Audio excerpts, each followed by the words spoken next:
Praise the lord. అనుదినం దేవునితోనే కార్యక్రమాన్ని చూస్తున్న మీ అందరికీ మన ప్రభువైన రక్షకుడైన యేసుక్రీస్తు ఘనమైన నామంలో వందనాలు. ఉదయకాలం దేవుని వాక్యం చూసుకుందాం. ఫిలిప్పీలకు రాసిన పత్రిక 4వ అధ్యాయం 13వ వచనం. నన్ను బలపరచు వాని అందే నేను సమస్తమును చేయగలను. అతను ఒక చెప్పులు కుట్టుకునే వ్యక్తి. తన చిన్న షాప్లో ప్రపంచ పటాన్ని పెట్టుకుని ప్రభువా ప్రపంచాన్ని రక్షించు అని ఎంతో భారంగా ప్రార్థన చేసేవాడంట. అలా ప్రార్థన చేస్తూ ఉన్నప్పుడు అతనికి ఎందుకో భారతదేశం మీద ప్రత్యేకమైన భారం కలిగిందంట. ఆ ప్రత్యేకమైన భారంతో భారతదేశం కొరకు ఇక్కడ సువార్త ప్రకటించాలని ఎంతో భారంగా ప్రార్థన చేస్తూ, దేవా భారతదేశాన్ని రక్షించు, నీ సువార్తను అక్కడికి నేను వెళ్ళి చెప్పడానికి నాకు సహాయం చేయి తండ్రి అని ఎంతో భారంగా ప్రార్థిస్తూ చాలా ఆశలు కలిగి ఉన్నాడంట. కానీ అతను భారతదేశానికి వెళ్ళి సువార్తను ప్రకటించడం అనేది అసాధ్యమైన పని.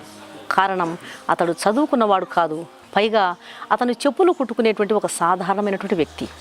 అయితే ఫిలిప్పీలకు రాసిన పత్రిక 4వ అధ్యాయము 13వ వచనాన్ని ఆధారం చేసుకుని ఎంతో భారంగా భారతదేశం కొరకు ప్రార్థన చేసేవాడంట. దేవుని సహాయం ద్వారా అతను భారతదేశంలో సువార్తను ప్రకటించడానికి మొట్టమొదటిసారిగా అడుగుపెట్టాడంట. అతను సువార్త ప్రకటించడం మొదలుపెట్టినాడు. కానీ మొదటి 7 సంవత్సరాల్లో ఒక్కరు కూడా రక్షించబడలేదు. అంతేకాకుండా తనకున్నటువంటి పిల్లలు ఒకరి తర్వాత ఒకరు అనారోగ్యంతో చనిపోతున్నారు. అది చూసినటువంటి అతని భార్య మానసికంగా తల్లడిల్లిపోయి ఒక రకంగా పిచ్చిదానిగా మారిపోయిందంట. ఆ వ్యక్తి తన బిడ్డలను పోగొట్టుకొని తన భార్య మానసిక రోగిగా మారినప్పటికీ తను కూడా ఎంతో అల్లాడుతున్నప్పటికీ అతని మదిలో ఒక ఆశ పుట్టింది.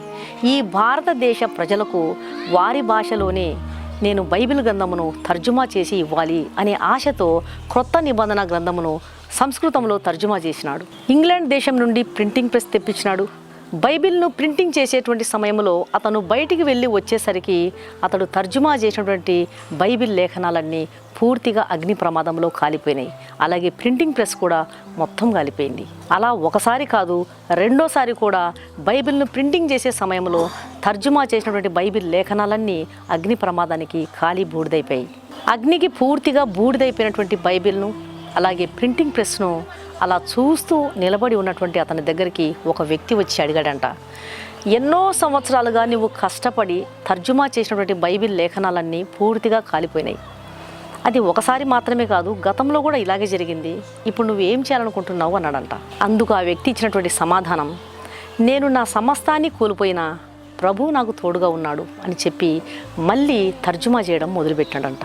ఆ తర్వాత దేవునిపై విశ్వాసంతో దేవుని సహాయంతో అతను ఒక భాషలో మాత్రమే కాదు, ఇంచుమించు 40కి పైగా భాషల్లో తర్జుమా చేసి బైబిల్ను భారతదేశానికి అందించినాడు. అతనెవరో కాదు, దేవుని నుండి గొప్ప కార్యాలను ఆశించు, దేవుని కొరకు గొప్ప కార్యాలను జరిగించు అని చెప్పినటువంటి గొప్ప మిషనరీ విలియం కేరీ గారు.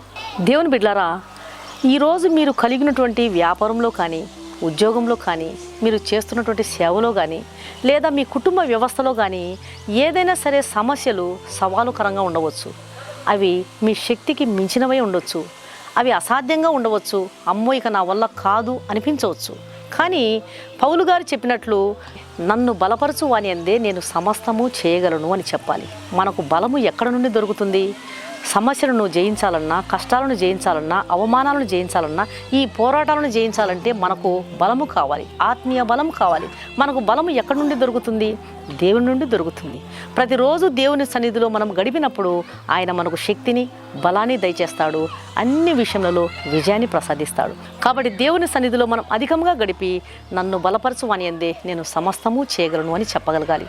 విలియం కేరీ గారి జీవితంలో ఎన్ని సమస్యలు, ఎన్ని పోరాటాలు, ఎన్ని మరణాలు, ఎన్ని మానసిక ఇబ్బందులు అతడు ఎదుర్కొన్నప్పటికీ కూడా దేవుని సన్నిధి నుండి వెనుతిరగలేదు.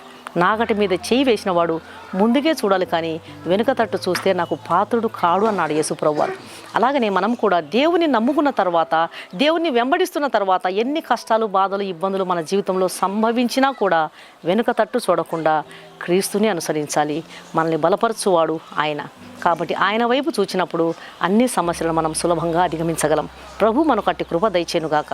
కళ్ళు మూసుకోండి, ప్రార్థన చేస్తాను. పరిశుద్ధుడైన మా ప్రియ పరలోకపు తండ్రి, ఈ ఉదయకాలం మీరు ఇచ్చిన శ్రేష్టమైన వాక్యంకై స్తోత్రం తండ్రి. మీ దాసుడైన విలియం కేరీ గారు నీ నుండి గొప్ప కార్యాలను ఆశించినాడు, గొప్ప కార్యాలను జరిగించినాడు. ఎన్ని కష్టాలు, నష్టాలు, అవరోధాలు ఎదురైనా వెనుకంజ వేయకుండా ముందుకే సాగిపోయినాడు. తండ్రి నీకు స్తోత్రం నాయన. అట్టి మనస్సు మాకు కూడా దయచేయండి. సమస్తాన్ని కోల్పోయినా దేవుడు నాకు తోడుగా ఉన్నాడు అని ధైర్యంగా ముందుకు సాగిపోయినాడు. నా ప్రియమైనటువంటి ప్రభువా, ఈ వాక్యం వింటున్నటువంటి మీ ప్రియ బిడ్డలు తమ జీవితంలో ఎన్ని సవాళ్ళు ఎదురైనా, ఎన్ని కష్టాలు ఎదురైనా, ఆర్థిక సమస్యలు ఎదురైనా ప్రతి దినం మీతో గడుపుతూ తగిన బలాన్ని, శక్తిని పొందుకొని విజయం సాధించే కృపను దయచేయమని నా జరేయుడైన యేసు నామమున అడిగి వేడుకుంటున్నాను తండ్రి. ఆమెన్. ఈ వాక్యం విన్నటువంటి ప్రియమైన దేవుని బిడ్డలారా, దయచేసి దేవుని వాక్యం అనేకులు విని మేలు పొందే విధంగా షేర్ చేయండి. ఈ ఛానల్ను సబ్స్క్రైబ్ చేసుకోండి. మీ ప్రార్థనా అవసరాలను కామెంట్ సెక్షన్లో తెలియజేసినట్లయితే మీ కొరకు తప్పకుండా ప్రార్థన చేస్తాం. ఈ వాక్యం వింటున్నటువంటి మీలో ఇంకా రక్షణ పొందని వారు ఎవరైనా ఉన్నట్లయితే దయచేసి క్రీస్తు ప్రభువారిని మీ హృదయంలోకి ఆహ్వానించండి. పాపులను రక్షించడానికి క్రీస్తు యేసు ఈ లోకానికి వచ్చినాడు. ఆయన పాపుల కొరకు కలువరి శిలువలో తన రక్తాన్ని చిందించినాడు. ఆయన రక్తంలో కడుగుపడితేనే ఒక పాపికి రక్షణ, నిరీక్షణ, పాప క్షమాపణ, నిత్య జీవము దొరుకుతుంది. కాబట్టి ఆయన ఇచ్చే ఉచితమైన రక్షణను స్వీకరించండి. ప్రభు మీ ఆత్మను రక్షించును గాక. God bless you.